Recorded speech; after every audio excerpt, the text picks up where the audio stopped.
అనంతపురం నగరానికి దండుపాలెం బ్యాచ్ వచ్చిందని ఈ విషయంలో ప్రజలు జాగ్రత్తగా ఉండాలని వైఎస్ఆర్ కాంగ్రెస్ పార్టీ మహిళా విభాగం నాయకులు విజ్ఞప్తి చేశారు. జిల్లా పార్టీ కార్యాలయంలో జిల్లా మహిళా విభాగం అధ్యక్షురాలు శ్రీదేవి రెడ్డి ఇతర మహిళలు మాట్లాడుతూ ఎమ్మెల్యే దగ్గుబాటి అతని బ్యాచ్ ఒక గజదొంగల ముఠాగా తయారైందని ప్రజలను దోచుకుంటున్నారన్నారు.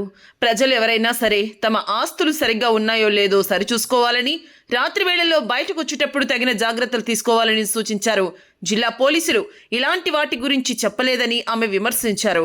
అస్రా హాస్పిటల్ వైద్యురాలి భర్తను దగ్గుబాటి ప్రసాద్ ఎలా దూషించారో అందరూ చూశారన్నారు. దీనిని జిల్లా ఎస్పీ ఎందుకు సుమోటోగా కేసు నమోదు చేయటం లేదని ప్రశ్నించారు. ప్రజలకు భద్రత కల్పిస్తున్నామని మెసేజ్ను ఎందుకు ఇవ్వడం లేదన్నారు. గతంలో జూనియర్ ఎన్టీఆర్ తల్లిని కూడా ఇలాగే దూషించారని, అప్పట్లోని చంద్రబాబు, నారా లోకేష్ వీరిపై చర్యలు తీసుకుని ఉంటే ఇలాంటి పరిస్థితి వచ్చేది కాదన్నారు. ఇప్పటికైనా దగ్గుబాటి ప్రసాద్ క్షమాపణ చెప్పకపోతే కమ్యూనిస్టు మహిళలు చెప్పిందే జరుగుతుందన్నారు. అనంతపురం నగర ప్రజలందరికీ వైఎస్ఆర్సీపీ మహిళా విభాగం తరఫున ఒక విజ్ఞప్తి. పూర ప్రజలందరూ, పూర ప్రముఖులందరూ అనంతపురం నగరంలో దండుపాలెం అనే బ్యాచ్ ఒకటి వచ్చింది. ఆ బ్యాచ్ ఏ రోజు ఏ ఇంటి మీద పడుతుందో, ఎవరి భూములు కబ్జా అవుతాయో, ఎవరి ధన మాన ప్రాణాలు దోపిడీ అవుతాయో తెలియకుండా ఉంది. దయచేసి ప్రతి ఒక్కరూ కూడా జాగ్రత్తగా ఉండాలని మా మనవి. అదేవిధంగా కాస్తో కూస్తో స్థిరాస్తులున్న వాళ్ళైతే ప్రతి నెల ఆన్లైన్లోనో లేకుంటే రిజిస్టర్ ఆఫీస్కి వెళ్ళో మీ భూములు, మీ ఆస్తులు సక్రమంగా ఉన్నాయో లేదో, మీ పేర్లతో ఉన్నాయో లేదో చెక్ చేసుకోవాలని చెప్పి మా మనవి. అదేవిధంగా వాకింగ్ వెళ్లే మహిళలు కావచ్చు, బయటకు ఏదైనా పని నిమిత్తం వెళ్లే మహిళలు కావచ్చు, మీ బంగారం ఏదైనా ఉంటే కొంగు కప్పుకొని వెళ్ళాలి అని కూడా విజ్ఞప్తి. ఇదంతా మరి గౌరవ పోలీస్ వారు సూచిస్తున్నారో లేదో తెలియడం లేదు, కానీ మేమైతే విజ్ఞప్తి చేస్తున్నాం ప్రజలందరికీ. వందల దందాలు, వందల దోపిడీలు ఈ తెలుగుదేశం పార్టీ ఎమ్మెల్యే గారు దగ్గుబాటి ప్రసాద్ గారు నోటికొచ్చినట్లు బూతులు మాట్లాడడం, మహిళల మానధన ప్రాణాలు దోచుకోవడం.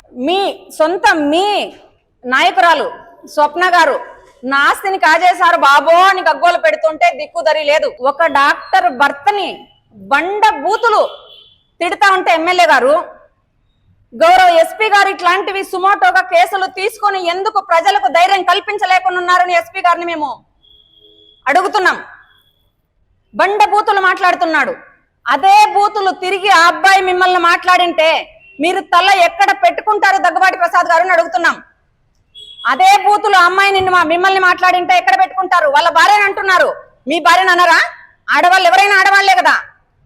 మీకు అసలు ఎమ్మెల్యే పదవి ఇచ్చిన లోకేష్ బాబు గారు, చంద్రబాబు గారు ఏం చేస్తున్నారో తెలియదు, కానీ ఎంతసేపు దేనా కానా అని వాళ్ళు ఎవరైతే డబ్బు ఇచ్చారో వాళ్ళకు మీరు ఎమ్మెల్యే పదవులు అప్పనంగా అప్పగించేసి ప్రజలను ప్రతిరోజు బాధ పెట్టడం, బాధించడం, ఏడ్పించడం.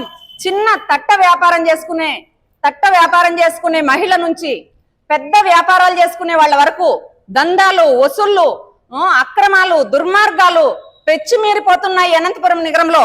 ప్రజలందరూ భద్రంగా జాగ్రత్తగా ఉండాలని మేము తెలియజేస్తున్నాం. ఈ ముస్లిం మహిళా డాక్టర్ని అన్ని మాటలు మాట్లాడితే సుమోటోగా కేసు ఎందుకు తీసుకోలేదు? ఈ ఎమ్మెల్యే గారి మీద ఎందుకు కేసు కట్టలేదు? స్వయంగా ఎందుకు రాజీనామా చేయలేదని కూడా మేము ప్రశ్నిస్తున్నాం. అన్నటికి మొన్న ఏం చేశారు? జూనియర్ ఎన్టీఆర్ గారి తల్లి, స్వర్గీయ నందమూరి తారక రామారావు కోడలు, వాళ్ళ వంశానికి వంశాంకురాన్ని ఇచ్చింది. ఆవిడను నోటికొచ్చినట్లు బండ బూతులు మాట్లాడుతుంటే ఏం చేశారు లోకేష్ గారు? ఆ రోజు మీరు ఏం చేయలేదు కాబట్టే ఈనాడు ఈయన ఇన్ని మాటలు మాట్లాడుతున్నాడు. అనంతపురంలో ఇంత పెచ్చిమీరిపోతాంది. దౌర్జన్యాలు, దాష్టికాలు, కక్షలు, కార్కన్యాలు పెంచి పోషిస్తున్నారు. అదే హరికృష్ణ గారు ఉండింటే నీ తాట తీసుండు దగ్గుబాటి ప్రసాద్ గారు ఈ రోజు మేము తెలియజేస్తున్నాం. ఈ ఎగ్జిబిషన్ నిర్వాహకులు ఆయన చెప్పుకుంటున్నారు, ఆయన గోడు మీ పార్టీలో 40 సంవత్సరాలు సర్వీస్ చేశాడంట టీడీపీ పార్టీలో.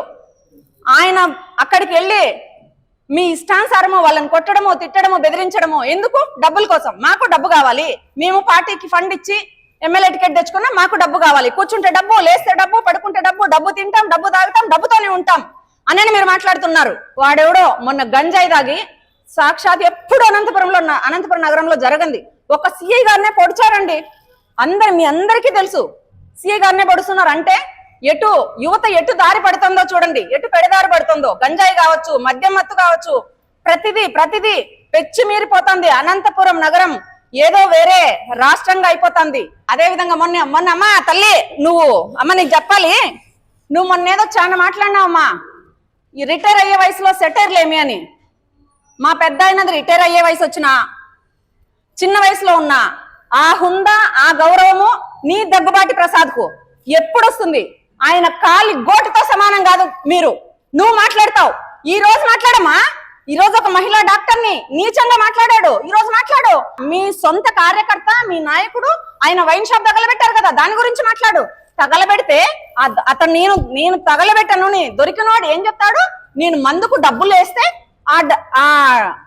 నాకు వెంటనే నాకు డబ్బు ఇవ్వలేదన్నారని, డబ్బు ఇవ్వలేదంటే తగలబెట్టేస్తారండి? ఒక్కని కూడా బతకనిరా మీరు అనంతపురంలో అనని ఈ ఎమ్మెల్యే గారిని అడుగుతున్నాం.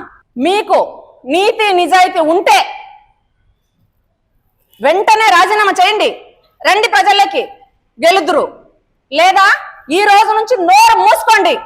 నోరు ఎత్తి ఇంకొకసారి ప్రజలను మాట్లాడినారంటే నేను చెప్తున్నా, వైఎస్ఆర్సీపీ మహిళా విభాగం తరఫున ఆ రోజు జూనియర్ ఎన్టీఆర్ అభిమానులు వచ్చి మీ ఇల్లు మాత్రమే ముట్టడించారు, వాళ్ళని పోలీసులు కట్టడి చేయగలిగినారు. ఈనాడు మహిళలందరూ తరలి వచ్చినామంటే ఏ పోలీసు పనికిరాదు. గుడ్డి గుర్రాలకు పళ్ళు అమ్ముతున్నారేమో తెలియలేదు కానీ అనంతపూర్ ఇంత అరాచకం అయిపోయింది, ఇంత అన్యాయాన్ని రాజ్యం వెళ్తాంది.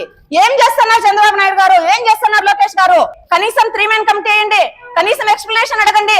ఏమి అడగలేదు అంటే, ఏమి చేయలేదంటే ఇన్ని దందాలు, ఇన్ని దారుణాలకు మీరే కారణం. ఇట్లనే చేస్తే పొరకలు తీసుకొని మీ ఇంటికి వస్తాం, మీ ఇంటికి గోడలు పగలు కొడతాం, మీ ఇంట్లోకి వస్తామని. అవన్నీ ఖచ్చితంగా జరుగుతాయని చెప్పి తెలియజేస్తున్నాం. మా వైఎస్ఆర్సీపీ మహిళలు కూడా భూ కబ్జాలో ఎవరో ఉన్నారు అని మాట్లాడారు. అది ఎవరైనా ఉంటే మీరే ఖచ్చితంగా బయట పెట్టాలి, లేకుంటే వైసీపీ మహిళలకు క్షమాపణ చెప్పాలని కూడా మిమ్మల్ని ఈ మీడియా ముఖంగా అడుగుతున్నాను. దయచేసి మీరు ఏమైనా మాట్లాడేటప్పుడు ఏమైనా మీకు స్వేచ్ఛ ఉంది, మాట్లాడండి. కానీ కొంచెం మంచి చెడు ఆలోచన చేసి మాట్లాడాలని చెప్పి తెలియజేస్తున్నాను.